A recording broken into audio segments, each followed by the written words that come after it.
Hi guys, welcome back to my YouTube channel. My name is Angel, and if you're new here, all I do is talk about books. And for today's video, I'm going to be recommending some of the best enemies to lovers books that I have ever read. So let's just get started. I do want to split this recommendation video into like two categories. The first category I'm going to be talking about is kind of like fantasy book that have enemies to lovers. And then the second category will kind of be like just your typical like dark romance or contemporary romances. So let's just get started to the fantasy book. The first book I want to recommend is A Touch of Darkness by Scarlett St. Clair. This book is the first book of the series. It is a Greek mythology retelling. It's about Hades and Persephone. Hades runs this high-end club, and Persephone ends up going to the nightclub with her friend and basically ends up in a contract with Hades. And the contract is that she needs to create life in the underworld or she will lose her freedom. And it all kind of came to be from this like little fun poker game. She honestly didn't think anything of it, and then he came up with that contract and now she's stuck. But let's just say I'm waiting for the next book to release, and I cannot wait any longer because it's been like, I want to say like a year and a half, and I'm not done with Hades and Persephone. But at the time when I picked up A Touch of Darkness, I didn't think I was gonna be into like the Greek mythology retelling, but I thought like, what the hell, just picked it up and completely fell in love. The next book is Bone Crier's Moon by Catherine Purdy. This book is about Bastion and Elise. I think that's how you say their names. But Elise is a bone crier, and so bone criers, their whole duty is to guide spirits into the afterworld. But to prove their dedication to that role, the gods have kind of destined them to find the man that they are destined to be with and kill them. So Elise has to go through like this kind of whole ritual to find the guy that she's destined to be with. And on that same night, Bastion comes. He came up with this elaborate plan to kill bone criers because he witnessed his dad being stabbed by a bone crier. You can kind of see where the enemies to lovers is coming to play. A Bone Crier's Moon, I remember picking it up at Barnes & Noble because I thought that the cover was so pretty and like nobody talked about it. So I was like very iffy on getting it or like if I would like it. And so I remember starting like the first couple chapters and I was absolutely in love with Bastion's like revenge and Elise's dedication to like being a bone crier. And it was just so good to see them like fight and bigger and completely like trash each other. And then they start to fall in love. So then you can see like Bastion slowly grows soft around Elise, and it's just so cute. I definitely recommend this book if you need like a quick YA fantasy read because it was really good. The last fantasy enemies to lovers book I want to recommend is Zodiac Academy: The Awakening by Caroline Peckham and Suzanne Vantini. The Awakening is the first book of the Zodiac Academy series.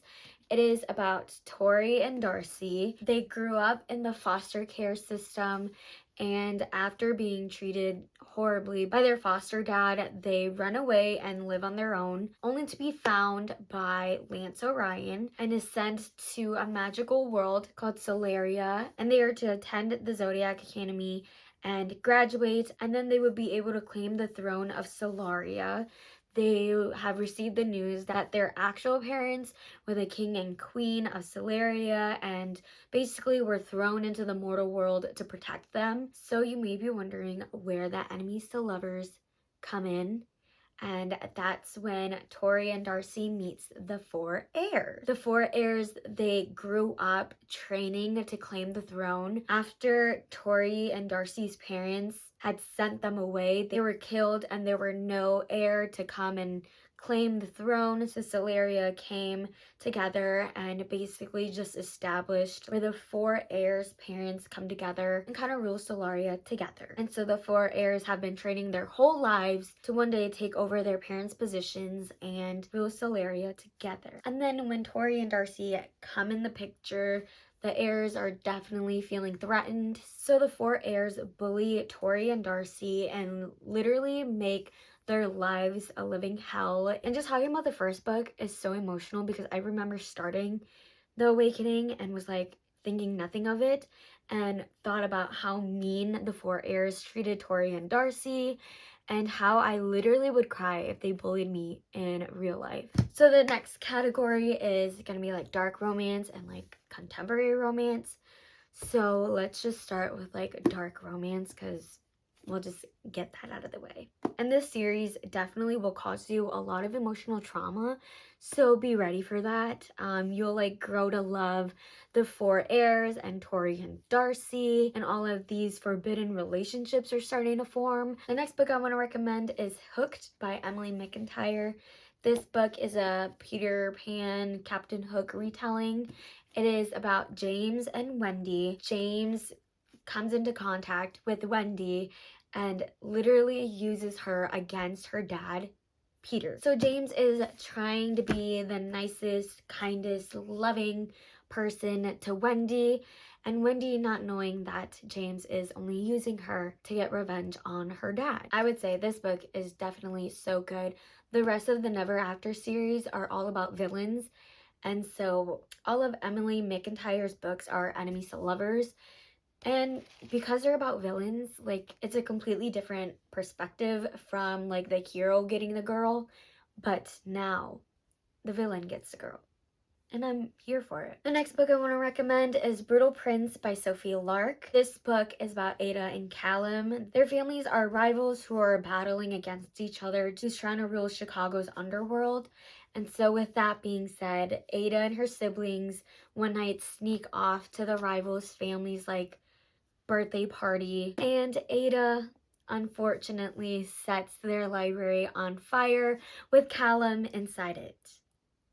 So, in order to clear up all that mess, Ada's dad and Callum's dad come to the conclusion that they'll just set up an arranged marriage between Ada and Callum. So the whole book has like so much tension between Ada and Callum, and Ada is like literally the most badass girl I've ever read. On their wedding day, she found out that Callum was allergic to strawberries. So when they were saying their vows and they were gonna have their first kiss, you bet Ada ate strawberries and he had an allergic reaction and almost died. And then the next day he tried to drown her.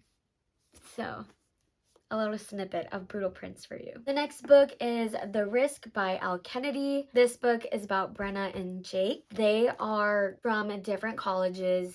Brenna is from the Briar U and Jake is from Harvard. They both are kind of associated with their school's hockey team. Jake is like the star player of Harvard's hockey team, and Brenna is the daughter of the head coach for Briar U's hockey team. So you can kind of see where the enemies is coming into play with that. But Brenna is trying to get this sports internship, but all of the people that has kind of interviewed her had only talked about Jake. So she comes up with this crazy idea of having Jake be her fake boyfriend. And so they are fake dating, but Jake wants something more. And Brenna, she obviously doesn't, because all her friends attend Briar U. All her friends' boyfriends are on the Briar U hockey team. And her dad is the coach of Briar U's hockey team. So she doesn't want to risk anything, but Jake is like, what's the worst that can happen? I remember being so in love with Brenna and Jake, and just how Jake was absolutely in love with Brenna, but she did not want anything to do with him. She was like known as a bad girl, and he was like the star player of the hockey team and everything. So it was like completely different to see the guy be, you know, the sunshine in a way, and then the girl be like a complete grump. The last book I want to recommend is Twisted Hate by Anna Huang. This is the third book in the Twisted series. This book is about Josh and Jules. They absolutely hate each other, and they make fun of each other so much that you could literally see them bicker in the first two books, and they like call each other names and all that. Josh thinks that Jules brings out the worst in his sister, while Jules on the other hand is just trying to teach Josh's sister how to have fun because she's young and she's free, she could do whatever she wants. And so that's where they bump heads. Josh and Jules have like this hatred for one another, but they cannot deny the attraction that they feel for one another. So Josh proposes this crazy idea of them being enemies with benefits, but he will not allow jealousy or strings attached, and absolutely he does not want her falling in love with him. And so Jules is like, fine, that's easy, I can do that. And so they're enemies with benefits behind everybody's backs. But I definitely would recommend Twisted Hate if you loved the first two books. And Anna Huang is coming out with another series that's kind of interconnected with the Twisted series. So there's definitely going to be more books mentioning all of these characters, and it's just a fun world to dive into.